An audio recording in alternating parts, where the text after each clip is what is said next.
first thing to understand about this script is the 4 modes: launch, send, device, and user. These top 4 buttons on the bass switch these modes. Another concept is that the top buttons select tracks, which is really important in the send and device modes. These bottom 4 buttons usually serve as navigation, but have some different functions that better fit each mode. Each mode has its own color, and the LCD also tells you where you're at.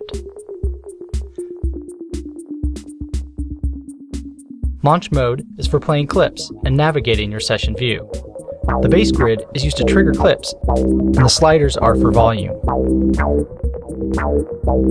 Hold down the launch mode button and you'll have access to mute, solo, arm, and stop all clips. Send mode hands the left sliders off to the selected track's first 4 sends, and the right sliders control return levels.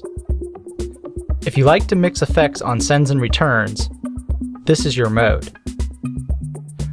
The pads and buttons actually have 2 possible functions. If the selected track is an audio track, the pads are used for launching clips, just like in launch mode. The bottom function buttons, as in launch mode, are used to move the session view box to access different clips. Notice the LED indicates the functions up, down, left, and right. If you only work with audio clips, you won't notice much difference between launch and send mode. It's just the sliders that change. But if the selected track is a MIDI track, there are actually some really cool changes. The pads become a keyboard, so you can play the synth. You can also modify the pad scales and notes, but we'll cover that later. These bottom buttons change into clip controls, so you can record into new clips and overdub into other clips. Now you can quickly build up a library of variation that you can then remix on the spot. There's a few ways to use these buttons, but here's one way. Using this empty drum track, I can press the green button to start adding notes into the clip. Press again to stop recording. I can play over it without adding any notes. Press the red button, and now I can overdub and build up this clip. The yellow button is used to go to the next clip, where we can create a new stem. Again, I can record into it with the green button. And so on. I can go back to launch mode, trigger these clips, and of course, go back to send mode and record into them.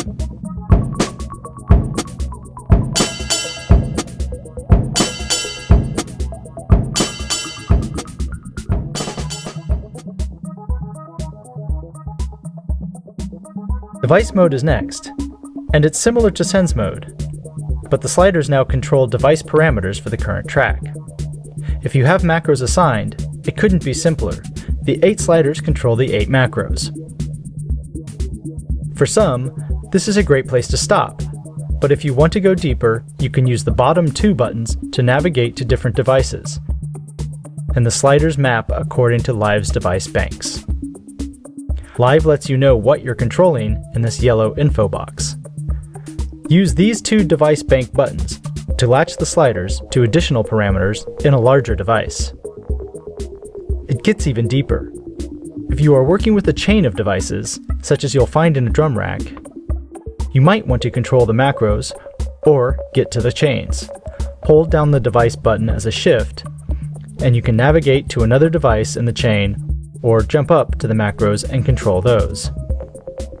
As in send mode, if you select an audio track, the pads are for launching clips, but if you select a MIDI clip, the pads are for playing synths and drums. In the number 4 slot is user mode. It's like having 4 more controllers at hand that you can use Live's MIDI Learn to map directly to effects, clips, and functions.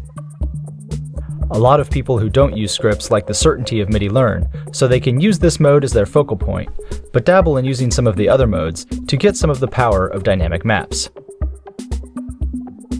It's also a perfect place to map the afterpressure CCs of the drum pads to different effects for some truly unique sounds. Feeling the bass. Feeling the bass. Feeling the bass.